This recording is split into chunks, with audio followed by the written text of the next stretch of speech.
peut y avoir une première question qui est finalement à quoi bon se mobiliser quand tous nos efforts peuvent être balayés par la première crise venue ou par une résurgence de la crise actuelle. Donc, je pense qu'il y a, et ça, c'est vraisemblablement des sujets qui peuvent s'aborder maintenant, surtout si on a le sentiment en tant que salarié ou en tant que collaborateur dans une équipe que l'entreprise peut-être a tendance à reprendre un peu un truc qui pourrait être perçu comme une espèce de fuite en avant ou de business as usual où on ne remet pas tellement en question le modèle pour être plus résilient ou plus efficace face aux crises qu'avant. Donc, à mon avis, il y a peut-être un premier truc comme ça qui est d'aborder très clairement et le plus tôt possible, à mon avis maintenant, dès maintenant, ces questions-là. Et moi, il y aurait peut-être un premier conseil que je donnerais aux managers dans cette newsletter, c'est commencer dès maintenant à réfléchir avec vos équipes et à faire réfléchir vos équipes sur comment on reprend de manière plus intelligente qu'on s'est arrêté. C'est-à-dire comment on arrive à utiliser les compétences qu'on a développées pendant cette période-là et pas considérer que c'est uniquement des compétences bonnes pour les périodes de confinement. Et comment est-ce qu'on arrive à repartir, bien qu'il y ait des effets de rattrapage qui soient naturels et qu'on ait envie de rattraper le temps perdu, mais comment est-ce qu'on arrive à repartir d'une manière qui soit un petit peu différente et peut-être un peu plus intelligente que la période d'avant. Voire même éventuellement d'ailleurs, ensuite j'arrêterai là pour cette première intervention, mais voire même comment est-ce que dans notre équipe, dans notre service, dans notre département, on arrive, même modestement, à avoir le sentiment qu'on contribue un peu à un changement de modèle plus large qui rendrait la société moins vulnérable à ce type de crise ou moins encline à provoquer d'ailleurs ce type de crise. Voilà, donc c'est vraisemblablement des grands questionnements, mais je pense que ne pas les aborder pourrait être source de frustration et du coup réduire la mobilisation des équipes à certains moments. Je ne sais pas ce que vous en pensez.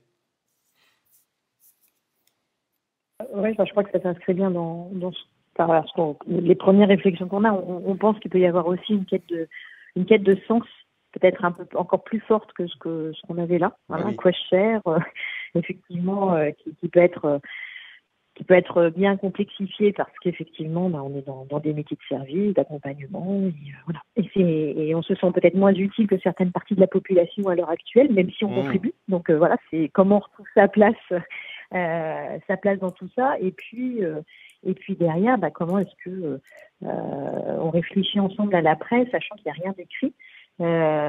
Et c'est vrai qu'on avait une réflexion avec Florian et Judy qui était de monter des groupes de réflexion avec nos managers et même des collaborateurs sur très bien, mais une fois qu'on a vécu ça, qu'est-ce qu'on garde, qu'est-ce qu'on ne garde pas, sur quoi on peut se projeter ensemble en termes de nouvelles façons de fonctionner ou comment on prépare la suite, mais en rendant tout le monde, je dirais, acteur de la réflexion. Absolument. En mode un peu côté développement.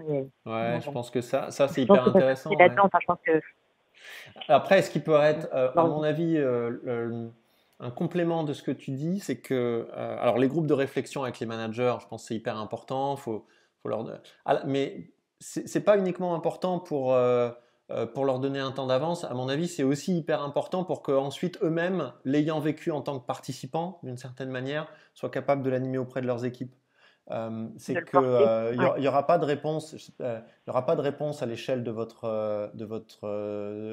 banque en fait ou de votre groupe bancaire. Il y aura aussi des réponses à l'échelle des équipes parce que toutes les équipes, je sais pas, front, middle, back, etc. Je connais pas trop votre vocabulaire, mais toutes les équipes se sentiront pas confrontées pareil à ce problème de sens, à ce sentiment un peu d'inutilité par rapport à d'autres fonctions moins valorisées habituellement dans cette période-là. Et donc, le fait que ce questionnement-là, on puisse l'avoir animé par le manager au sein du plus grand nombre d'équipes possible, je pense que c'est important. Donc, animer ces groupes de travail avec les managers, c'est aussi fabriquer des démultiplicateurs de l'animation de ces réflexions-là au sein des équipes, je pense. Ouais, c'est intéressant. Je pense qu'il y a quasi autant de réponses que d'équipes, quoi. Et c'est très bien comme ça. Oui, bien sûr.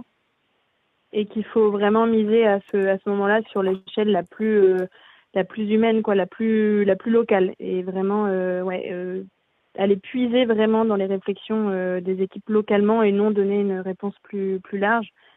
Et je trouve que c'est très juste ce que vous avez dit de bien, parce qu'on peut se dire vraiment qu'on va essayer de développer, de continuer à garder les compétences qu'on a pu développer pendant cette période-là, mais du coup prendre un vrai temps pour les lister, pour dire ok, qu'est-ce qu'on garde, qu'est-ce qu'on change, qu'est-ce qu'on arrête, quels enseignements vraiment on tire pour changer vraiment en profondeur certaines choses, qu'est-ce que ça a pu nous apprendre sur notre rapport au contrôle, au temps, à la liberté d'engagement, tout ça. Donc c'est vrai que d'avoir ce temps vraiment avec les managers, un peu de co-construction, ça peut être non seulement l'illustration vraiment de cette nouvelle aussi façon de travailler et trouver des solutions locales hyper intéressantes, quoi.